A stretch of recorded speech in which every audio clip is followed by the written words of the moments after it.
Nesse momento, então, em atitude de reverência, aqueles que puderem, vamos nos ajoelhar para buscar a Deus em oração.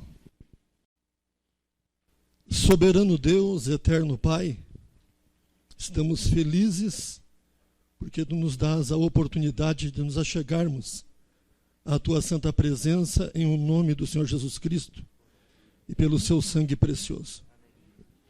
Estamos felizes, ó Deus, porque estamos adentrando mais um ano com vida e com o privilégio, ó Deus, de sermos chamados Teus filhos e de aqui estarmos na Tua casa de oração para prestarmos um culto de adoração a Ti. Clamamos a Ti, ó Deus, do profundo do nosso coração, e Tu sabes disso. Batiza-nos com o poder do Espírito Santo. Queremos, ó Deus, verdadeiramente ser a última geração a pregar o Evangelho sobre a face da terra e encontrarmos, ó Deus, a última pessoa que tem que ser encontrada para levá-la aos pés de Jesus. E assim, ó Deus, estarmos com o cenário dessa terra todo preparado para a breve volta de Jesus, para nos tirar daqui, deste mundo de pecado. Mas enquanto este dia não acontece, que Tu possas estar nos preparando, ó Pai, cada dia mais. Que tenhamos a alegria de compartilhar este Evangelho com as pessoas ao nosso redor. Parentes, amigos, vizinhos, pessoas que se levantam como nossos inimigos. Enfim, ó Deus, seja quem quer que for, que Tu nos use poderosamente, ó Deus, com um sorriso nos lábios e com a convicção de que estamos nos preparando para este lugar e ajudar essas pessoas a se prepararem também e a ter a mesma convicção que nós. Nesta hora, Deus, Te pedimos uma bênção especial sobre toda esta congregação. Também, ó Deus, de maneira especial pelos líderes desta igreja. De maneira mais especial ainda, Te pedimos, ó Deus, pelo pastor Elias, que é um amigo nosso, e temos certeza que vai ser uma bênção aqui para esta igreja, para esse distrito, ó Deus, de Sítio Cercado. Agora, Deus, também Te pedimos nessa hora uma bênção especial sobre o pregador dessa manhã, o irmão Altair.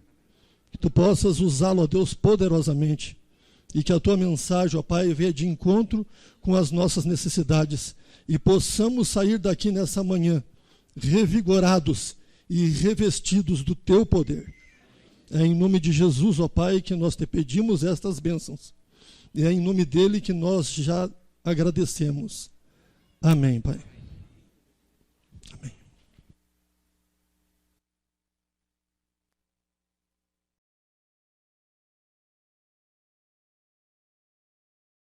Bom dia, igreja.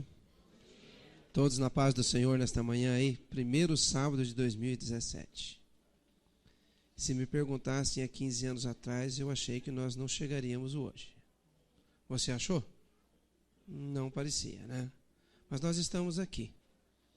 Deus tem um plano, algumas perguntas ainda não têm respostas, e entre elas é essa: por que nós ainda estamos aqui? O que Deus tem reservado para a sua igreja, né? Então, que hoje, através do estudo da palavra, do desafio dela calar fundo ao nosso coração, possamos encontrar algumas respostas, amém? Gostaria de agradecer ao Tom que cantou, sou super fã aí do Jefferson Pilar, né? E todos nós somos, e que realmente, em 2016, em alguns momentos, o faraó nos alcançou. Em mim alcançou, né? Foi um ano desafiador. Até ontem eu contei com um amigo que não é adventista, mas é um homem de Deus, falou assim: eu quero apagar 2016 da minha história, né? Porque ele quase foi à falência, né? E realmente foi um ano desafiador. Mas que 2017 as coisas se renovem, né? E que possamos sentir a presença do Senhor cada dia, guiando os nossos passos durante os próximos dias deste ano. Amém? Amém. Agradeço ao pastor João aí o desafio, né, pastor? Pela oração que fez, né?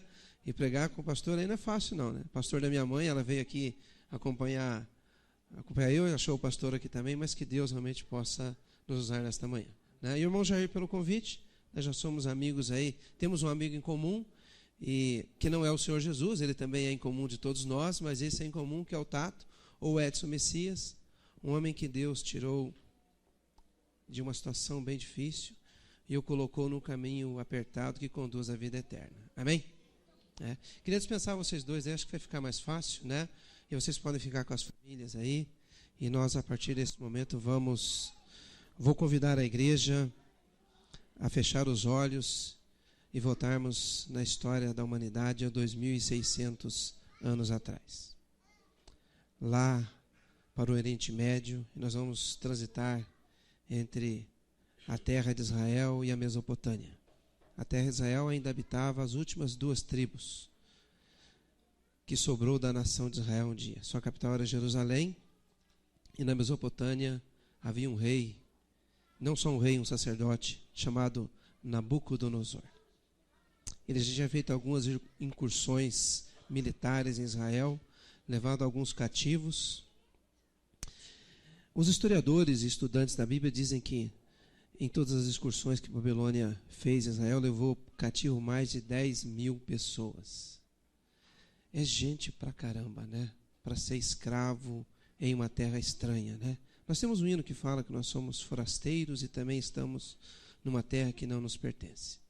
Então eu queria que você colocasse esse contexto agora, porque nós vamos tentar nos identificarmos nesta manhã com a história desses meninos que apresentam no livro de Daniel e o que é que eles encontraram na Babilônia. O que é que você encontra hoje no século 21? O que o ano de 2016 reservou para a gente e o que ainda nos reserva o ano de 2017? Eu gosto muito dessa palestra porque ela mexe com os meus brios, né? Com o meu comportamento. Porque no momento da minha decisão, eu tenho em quem me espelhar. Né? E as histórias da Bíblia desses homens e mulheres estão lá como exemplo. Porque custa muito barato a gente aprender com o exemplo dos outros. Em alguns casos não custa nada para a gente, mas quando a gente paga o preço, custa caro. Né? Quando a gente comete um erro e colhe as consequências. Então o exemplo deles estão lá para permear e nortear o nosso caminho. Primeira pergunta que eu vou fazer para a igreja, e você já pode abrir na sua Bíblia. Nós ainda não vamos estudar Daniel. Vou ler 2 passagens antes. A primeira está no livro de Esdras, capítulo 7, e daqui a pouquinho eu falo o versículo. Você pode abrir na sua Bíblia. Se eu lhe perguntasse quanto tempo demora, ou quantos de nós gostamos de viajar? Estava agora na classe dos adolescentes lá na minha igreja, e todos os adolescentes agradeceram pela viagem, né? Aí nós falamos assim, nós professores vamos agradecer se nós vamos ainda viajar. Nós ainda não conseguimos, né? Mas essa época é época de viagem, muitos vêm visitar os parentes, os amigos, né? Mas assim, viajar é bom.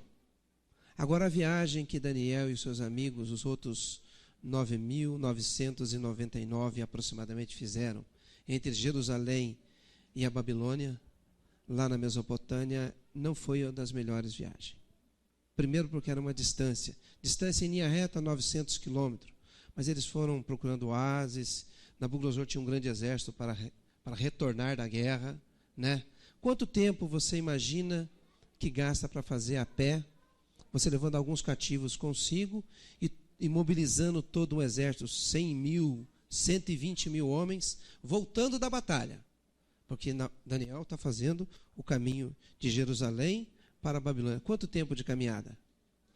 Esse percurso de mais ou menos 900 quilômetros se transforma numa viagem de 1.400 a 1.600, porque eles precisam ir onde tem água, desviando das montanhas, das dificuldades geográficas que há naquela região. Alguém quer arriscar o número? Quanto tempo de viagem? 150 dias. Amém, meu irmão. Nós quase chegamos no número exato. E a resposta para isso está no versinho de número 9 do livro de Esdras. Não é a mesma viagem, mas é a viagem que Esdras e Neemias fez quando vieram da Babilônia para reconstruir Jerusalém e os muros. A viagem era a mesma e o período variava. Talvez eles fizeram um pouco mais rápido porque não estavam cativos e voltavam numa situação um pouco mais confortável. Mas é o mesmo percurso. Esdras capítulo 7, verso número 9. Amém? Mantenha a tua Bíblia aberta e fecha os teus olhos agora. Pai querido, estamos com a tua palavra aberta. E o nosso pedido nesta manhã é que fale aos nossos corações. Fale aquilo que precisamos ouvir, Senhor. E que a tua palavra, que a tua voz provoque em cada um de nós modificação de vida, mudança de comportamento. Que nos tire da nossa área de conforto e nos coloque no terreno das decisões. Continue fazendo presente entre nós, é o que pedimos, em nome do Senhor Jesus. Amém. Esdras, capítulo 7, verso 9, diz assim: Pois no primeiro dia do primeiro mês partiu da Babilônia, e no primeiro dia do quinto mês chegamos a Jerusalém. 5 meses de caminhada. Eu nunca fiz uma viagem que passasse mais de 15 dias, eu não me lembro. E de carro, ou de ônibus, ou até de avião, que vai e volta no mesmo dia, né? Mas essa viagem que eles fizeram durou 5 meses de caminhada. Como os adolescentes falam, é tempo pra caramba, né? Agora, Nabucodonosor invade Jerusalém e leva... A gente conhece, cativo consigo os mais bonitos, os mais jovens, os mais inteligentes, os que não tinham defeitos físicos, né? E aqueles que tinham algum valor para acrescentar lá no seu reinado. Existia um problema para os cativos, principalmente para os homens. Não estou com isso dizendo esta manhã que Daniel e os seus amigos sofreram essa mutilação. Eu estou dizendo que existia uma profecia e que Daniel e seus amigos conheciam, e durante esses 5 meses de caminhada, se eu fosse um dos meninos, estaria pensando quase que diuturnamente nesta profecia. E ela se encontra no livro de Isaías, capítulo de número 39, versos 6 e 7. Olha a profecia que Deus deu para o seu povo algum tempo antes da chegada de Nabucodonosor. Alô?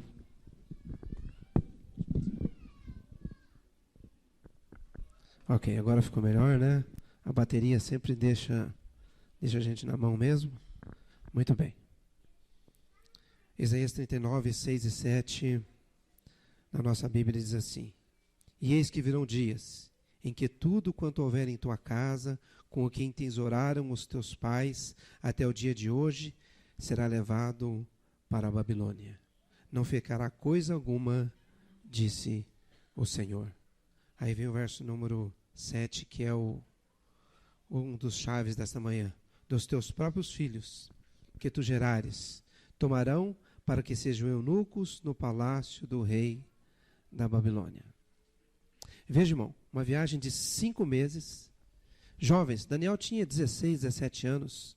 Misael, Ananias e Azarias também estavam na mesma faixa, eram colegas de classe na escola sabatina. E de repente se caem vivendo uma situação em que havia sido profetizado que alguns dos meninos iam ser cativos, iam servir dentro do palácio do rei da Babilônia e que eles seriam eunucos. Um eunuco não deixa de ser homem, mas ele sofre uma mutilação no corpo, onde ele continua tendo libido, desejo pelo sexo feminino, mas não passa disso. Ele deixa de produzir o hormônio masculino, a barba para de nascer. E veja, se você vê na internet uma foto de Nabucodonosor com os eunucos, Nabucodonosor tinha muita barba, fertilidade. Os eunucos estavam com a pele limpa. Não sei se eles sofreram isso, mas eu sei que eles pensavam nessa profecia que poderia se concretizar em suas vidas. Então, olhe que viagem de 5 meses, acorrentados. Agora Daniel, aí nós vamos para o livro de Daniel, capítulo de número 1. Eles chegam na Babilônia. Babilônia era uma cidade onde morava mais de 200 mil pessoas. Era uma grande metrópole para aqueles dias. Jerusalém, moravam os gatos pingados, porque os reis se afastaram dos caminhos do Senhor, e não era nada comparado com os dias de glória. E quando a gente vai para São Paulo, já foi algumas vezes, a gente fica abismado, né? É muito carro, é muita moto, é muito metrô, é muita gente, né? Lá os motoqueiros não param de buzinar, parece um negócio, desculpa a palavra, infernal, né? Pip, pip, pip, e eles vão passando pelo meio, né? Então, quando Daniel chegou após esse período de viagem na Babilônia, ele encontrou algo parecido com o que eu tenho visto hoje nos grandes centros. Apesar de serem meninos separados, se depararam com uma cultura completamente diferente. E olha, Babilônia tinha uma grande avenida, onde dava direto no Palácio Real, tinha um grande portal azul. Hoje esse portal ele está reconstruído na Alemanha. E o que eles viram na Babilônia? O que Daniel, Misael, Ananias e Azarias encontraram nos barzinhos da Babilônia? Encontraram música secular, gente. Quando alguém tinha que fazer alguma coisa no mundo, tinha que estrear primeiro na Babilônia do século 21. Os melhores filmes, para que fossem emplacados em todo o mundo dos dias de Daniel, tinha que estrear na Babilônia. As peças teatrais, elas eram inauguradas ou estreadas nos teatros da Babilônia. E Daniel foi andando por aquela avenida e foi vendo o comportamento daquelas pessoas. E Daniel chegou com o chefe dos eunucos já dentro do palácio de Nabucodonosor. Nabucodonosor era muito mais do que um estrategista militar. Ele era o sacerdote do seu deus Bel-Marduk. E ele viu o que aquele povo comia. Ele viu o que aquele povo bebia. Ele viu o que aquele povo assistia.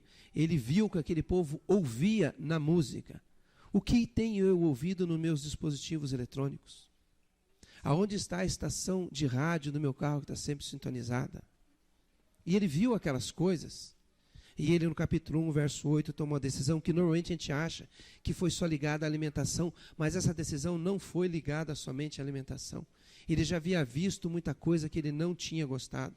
E ele disse assim, resolveu Daniel, verso número 8 do capítulo 1, firmemente não contaminar-se com as finas iguarias do rei e nem com o vinho que ele bebia. Então pediu ao chefe dos eunucos que lhe permitisse não contaminar-se. Daniel, no capítulo 1, no verso 8, toma a decisão mais importante da sua vida. Ele e os seus amigos, não falam, mas eles tomaram junto a decisão, não contaminar-se com as coisas do século 21. O que tem entrado dentro do seu lar? Eu posso falar, porque eu trabalho lá na minha igreja com jovens e adolescentes. Hoje eu sei lá, a classe dos adolescentes faltava cadeira, estava cheia, lotada. A classe dos jovens estava lotada. Isso não é sempre. Mas louvado seja Deus, porque hoje eles estavam lá. E eu sei os desafios que os jovens têm passado. Eu sei os desafios que os pais, os tios, os líderes da igreja, os pastores têm sofrido por nós permitirmos que o século 21 contamine a nossa mente. O que passa na sua televisão? Eu não estou a pregar com televisão porque na minha casa tem e eu gosto de televisão pra caramba. Acho hoje uma tremenda ferramenta para levar o evangelho. Mas que tipo de programa você tem assistido? Porque Daniel viu os programas que passavam nas televisões da Babilônia. Porque Daniel escutou as músicas que tocavam nos barzinhos lá da avenida principal da Babilônia. E ele falou, isso para mim não serve.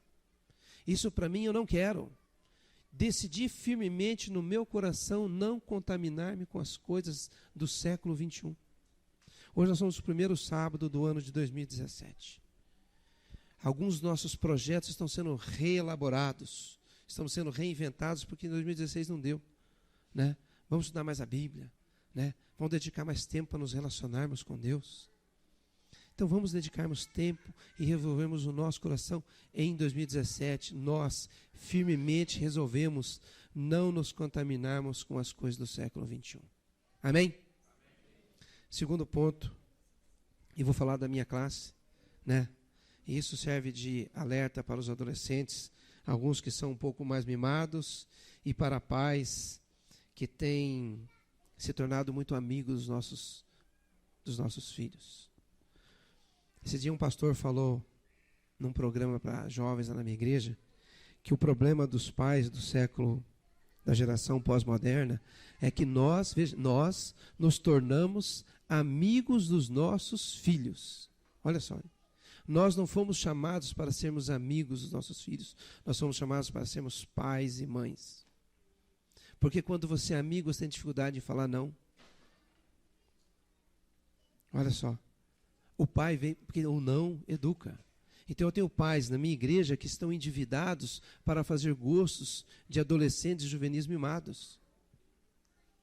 Estão com cartão de crédito estourado. E eu sei que terão dificuldades para pagar, para comprar um computador que tem uma configuração mega cara para o menino jogar. Isso dentro da igreja, hein? Eu não estou falando do pessoal lá do fundo, de fora, não, hein? O menino fica aí 16 horas jogando, e quando consegue ir lá na classe, ele está alheio a tudo que está acontecendo na igreja. Então nós somos chamados para sermos pais, e não para sermos amigos. O pai diz não, porque eu não educa, não dá, não pode, tu não vai. Aí me lembro do pastor Francisco, que foi o meu antigo não, porque ele não é antigo, né? Mas foi o meu pastor anterior, antes do pastor Marcos Saraiva. Pastor Francisco, filho dele mais velho, está cursando, agora já acabou, odontologia na Unicamp. Um curso caro pra caramba.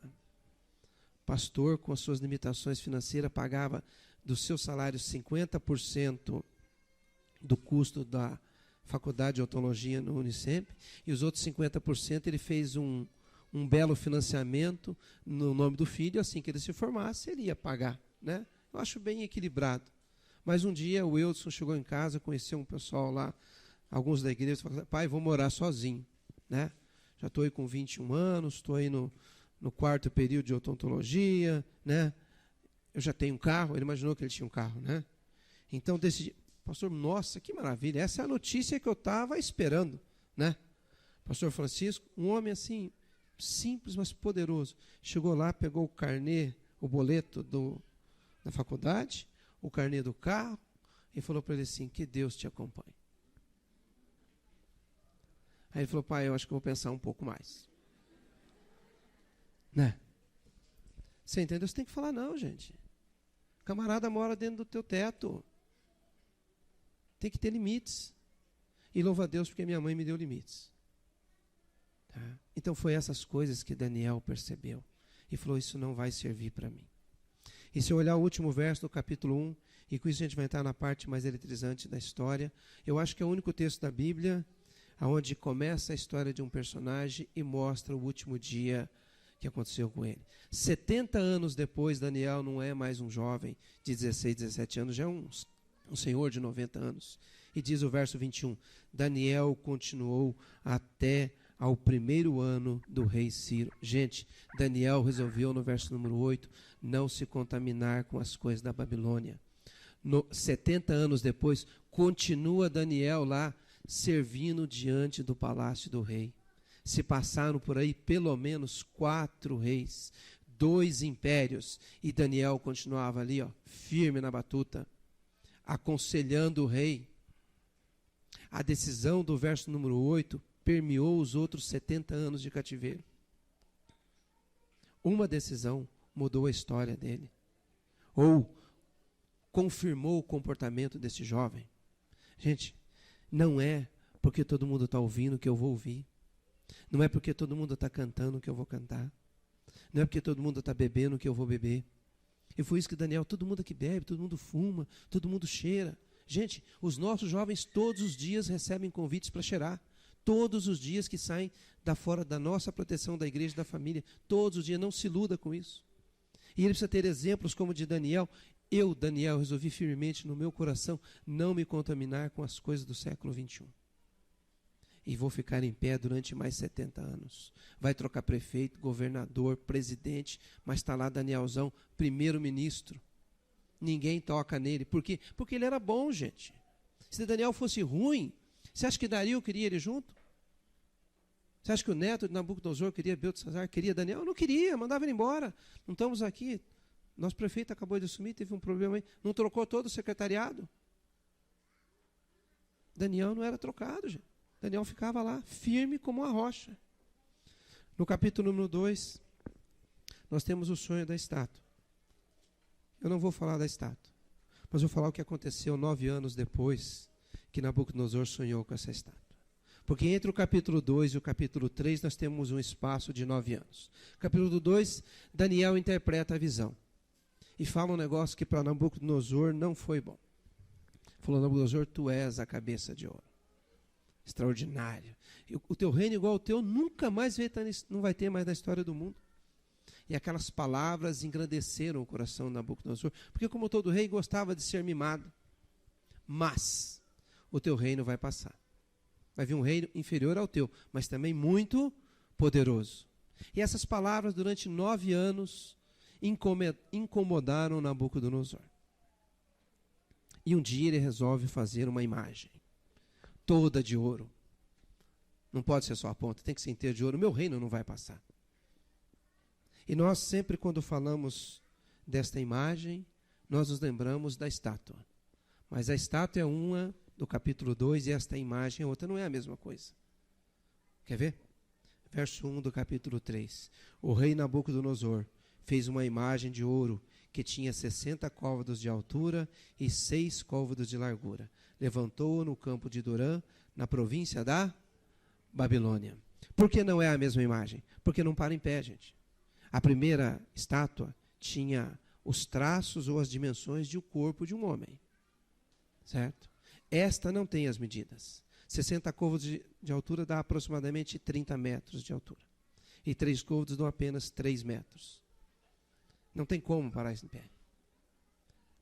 Não tem como uma coisa de 30 metros de altura por 3 de largura parar em pé. Não para em pé. Então nós acreditamos que ele fez um obelisco. Né? O que é um obelisco? O obelisco é aquilo que nós temos ali na praça, perto do passeio público, do Adão e da Eva, do homem pelado lá, que tem aquele cone que não tem sentido nenhum, né? Ou os postes ídolos de Baal. Por quê? Porque ele tem uma parte que é enterrada na terra, onde cria sustentação, e se levanta aquele poste. Então, Nabucodonosor construiu uma grande imagem, que era um poste, com 30 metros de altura, 3 de largura, maciço de ouro, e dedicou aquilo a todos os seus deuses. Só que Deus, lá nos 10 mandamentos, disse que era para nós não nos curvarmos diante de imagem, de estátua, de escultura. Entrou imagem. Ele fez aquilo lá, na planície de Durã. E a ordem era simples. Todo mundo deve se ajoelhar diante da estátua. Não se esqueça do verso 1. No verso 8 do capítulo 1, eles decidiram não se contaminar com as coisas da Babilônia. Eu falei também que quando Nabucodonosor invadiu a Babilônia, não levou somente os 4, a gente dá a impressão que só foram os 4, não foi. Foi um monte de piá judeu, lindo, bonito, inteligente, e que também serviam diante do rei. Fizeram lá 3 anos de faculdade caldeu, tiveram os nomes mudados, e tentaram mudar o gosto, o sabor, né, o paladar, mas só que com os 4 não colou. Agora eles caem diante desta situação. O rei levantou a imagem e disse: todo mundo deve se curvar. Todos devem se curvar. Nós já fomos no treinamento da igreja, eu sempre falo isso. E quando a gente vai num lugar onde tem vários amigos, eu já vejo lá no São Brás, né? Tem treinamento lá no auditório, o pessoal do São Brás fica lá num canto e está todo mundo ali reunido, do distrito, e a gente vê um outro, mas o pessoal está sempre junto, né? Eu imagino que naquele dia, os escritores e os teólogos dizem que naquele dia na planície de Durã tinha 600 mil pessoas. Todo o reino estava ali representado através dos sátrapas, governadores, tesoureiros, mandaram seus representantes. Babilônia, 150 mil pessoas moravam. Em volta, 600 mil, meio milhão de pessoas. Todos na planície. A imagem, 30 metros de altura, brilhando ao sol do meio-dia. A ordem era simples. A orquestra ia tocar. Quando a orquestra tocasse, todos deveriam se ajoelhar diante daquela imagem. E eu posso imaginar. Nabucodonosor tinha dominado os egípcios, os sírios, o povo do Senhor. Então, quem era do Egito encontrou o pessoal ali. Nós somos do Egito, ficamos juntos. E ali estava Daniel, que agora já chamava Beltesazar, Sadraque, Mesaque e Abednego. Se encontraram com mais alguns irmãos conterrâneos, né, da Palestina e de Israel, estavam juntos. E durante toda aquela preparação para que acontecesse aquele ritual, Daniel não estava, a Bíblia não relata onde ele estava, mas Misael, Ananias e Azarias perguntam, quem sabe, para o amigo do lado, que também trabalhava e também era judeu, mas que não havia tomado a decisão do verso número 8, fala assim: rapaz, e agora o que você vai fazer? Você vai se ajoelhar durante a imagem? Deus é claro, a Bíblia diz que o Espírito Santo tem ciúme da gente. Aí aquele um falou assim: rapaz, eu vou, rapaz, só um pouquinho. O que tem? meio milhão de pessoas, alguém vai ver quem é que vai. Abaixa aí, rapaz. Onde estavam os outros adventistas naquele dia? Onde estavam os outros jovens que não tomaram a decisão? Sabe por que é que eles se ajoelharam diante da estátua, diante da imagem de Nabucodonosor? Porque, gente, para quem escuta música secular, para quem vê filme que não agrega valor nenhum, vou falar uma coisa que não me ofendam, mas assim, eu tenho ali, dentro da minha Bíblia, 2 certificados de batismo. Para quem vai no cinema, tá? Não sei se aqui vocês têm isso, mas na minha igreja o pessoal pergunta se a gente deve ir no cinema ou não. Nós não devemos ir no cinema. Nós não lemos nem no certificado de batismo, que a gente não vai. A gente não adianta achar desculpa, ficar discutindo esse assunto. A posição da igreja é muito clara. Então, gente, para quem já vai no cinema, para quem fica até de madrugada assistindo o que não deve, para quem não consegue controlar a tela do seu computador, do seu iPhone ou do seu iPad, se dobrar diante da estátua não é nada. Tem alguma diferença? Não tem. Mas para quem tomou a decisão firmemente no seu coração de não se contaminar com as coisas da Babilônia, sabe o que Misael falou para Ananias? Eu não vou me dobrar, e você? Estou junto contigo. Azarias falou assim, vamos ver o que vai acontecer. Eu não tenho medo. Fato é que a orquestra tocou. Não se ouvia um pio em 500 mil de pessoas. Quando o último instrumento deu a última nota musical, todos se ajoelharam diante da imagem que eu, Nabucodonosor, construí. E sabe quem ficou em pé? Sadraque, Mesaque e Abidnego. Misael, Ananias e Azarias. Em pé, tão forte e rígido como aquela imagem.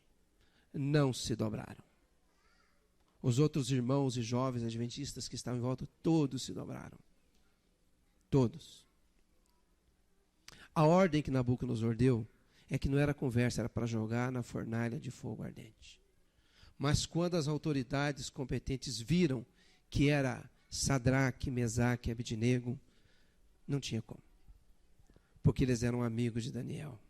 Daniel havia interpretado o sonho 9 anos antes e ficou como sendo conselheiro pessoal do próprio Nabucodonosor.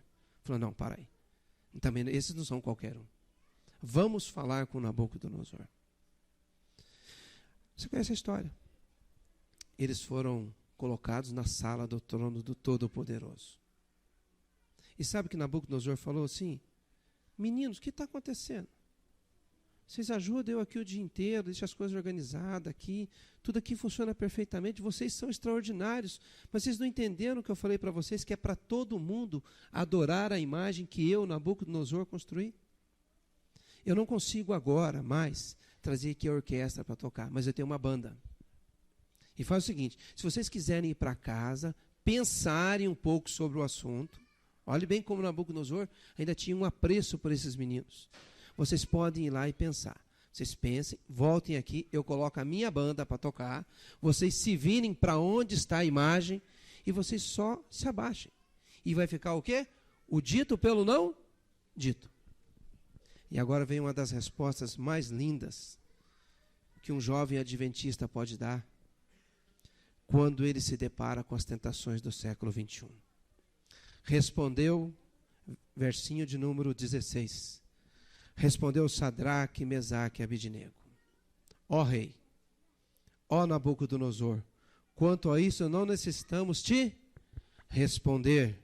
Se o nosso Deus, a quem servirmos, quer livrar-nos, ele nos livrará da fornalha de fogo ardente e das tuas mãos, ó rei. Se não fica sabendo, ó rei, que não serviremos a teus deuses, nem adoraremos a imagem de ouro que levantaste. Então, a Bíblia diz que Nabucodonosor foi possuído pelo nosso inimigo, porque a sua fisionomia foi transformada. Ele mandou aquecer a fornalha 7 vezes mais.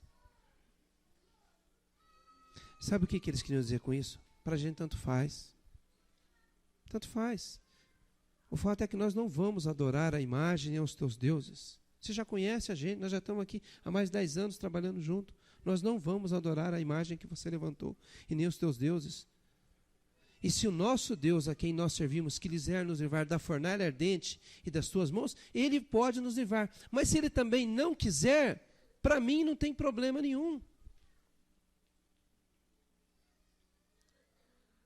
O fato é que eles foram lançados na fornalha de fogo ardente. Os homens e soldados que aqueceram ainda mais a fornalha e que levaram os 3 prisioneiros para serem devorados pelas chamas, nunca mais retornaram. Uma das sabedorias que o povo da Mesopotâmia, em especial os caldeus e os babilônicos, tinham, é que eles eram muito bons em matemática. Eles descobriram cálculos que para hoje, para nós ainda são muito difíceis de entender. Nabucodonosor a gente sabia contar. Ele fazia cálculos de raiz quadrada já há 2.600 anos atrás. Eu acredito que aquelas fornalhas de fogo ardente eram as mesmas fornalhas onde os artesãos tinham usado para derreter o ouro para construir a imagem. Né? Porque tinha que derreter esse ouro. As fornalhas já estavam aquecidas porque haviam derretido o ouro. Mas isso era pouco, Nabucodonosor mandou aquecer 7 vezes mais. E os jovens foram lançados na fornalha. E Nabucodonosor falou assim, eu quero deixar a porta aberta porque eu quero ver esses camaradas fritar. Não vai sobrar nada deles. Nabucodonosor não usava óculos, mas se usasse, provavelmente, depois de alguns segundos, vendo o que ele viu na fornalha, ele tiraria os óculos, limparia, tentaria limpar os olhos. Quem sabe chamaria um dos seus assessores e falaria assim, quantos nós jogamos na fornalha? Senhor, nós jogamos 3. Mas você está vendo o que eu estou vendo? Estou. Quantos nós jogamos? 3, mas eu vejo 4. Amém? E o quarto tem a fisionomia de um filho de um Deus. E sabe o que eles estão fazendo? Passeando por entre as chamas. Deus pode nos livrar da fornalha de fogo ardente. Mas nós precisamos tomar a decisão do 1º capítulo do verso 1, não nos contaminarmos com as coisas deste mundo. Precisamos. Senão o Deus que aparece entre as chamas não poderá aparecer. Temos que fazer a nossa parte. Estamos no 1º sábado do ano 2017. É tempo de reorganizarmos. É tempo de nós reavaliarmos as nossas posições. É tempo de nós vermos o que está errado, o que falta no nosso relacionamento com Deus. E tomarmos a decisão de não nos contaminarmos com as coisas do século 21.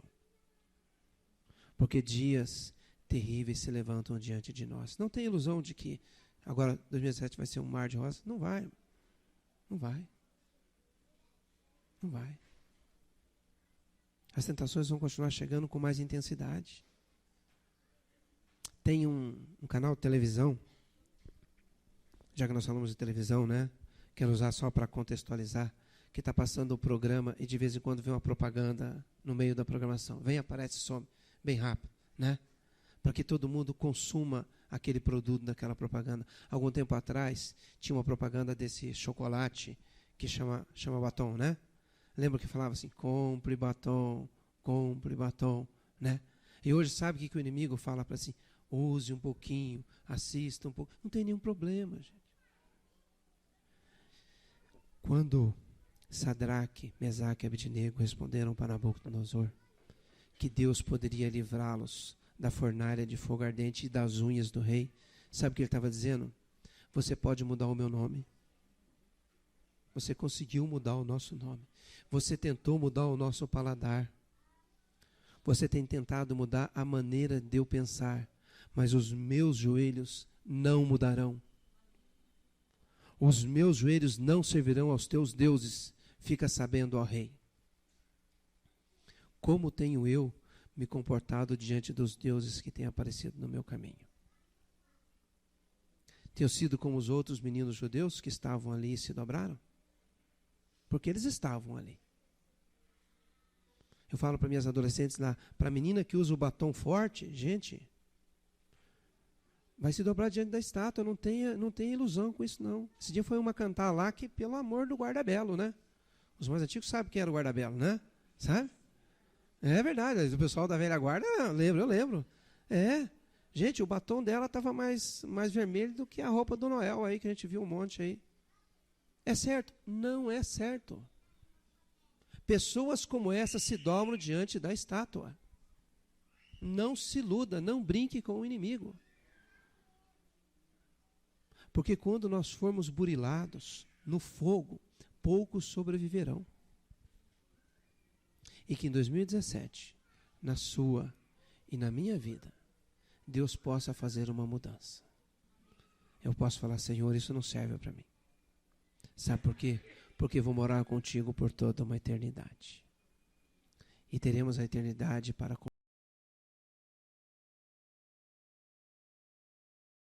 querido. Nesta manhã de sábado queremos te agradecer, porque mais uma vez sentimos a tua presença agindo poderosamente entre nós. E Pai amado, que o exemplo desses jovens que vieram há mais de 2.600 anos possa servir de motivação e, acima de tudo, de exemplo para enfrentarmos as ciladas que se levantam diante de nós neste século, Senhor. Que possamos estarmos firmes diante das promessas que foram a nós concedidas, de que se passarmos pelo fogo ou pelas águas, Tu estarias conosco. Que nesta manhã possamos tomar a decisão firmes em nosso coração de não nos contaminarmos com as coisas do século XXI, para que possamos um dia morarmos toda a eternidade com o Senhor. Continue com esta igreja, abençoe cada um de nós, é o que pedimos, em nome do Senhor Jesus. Amém. Amém, Senhor.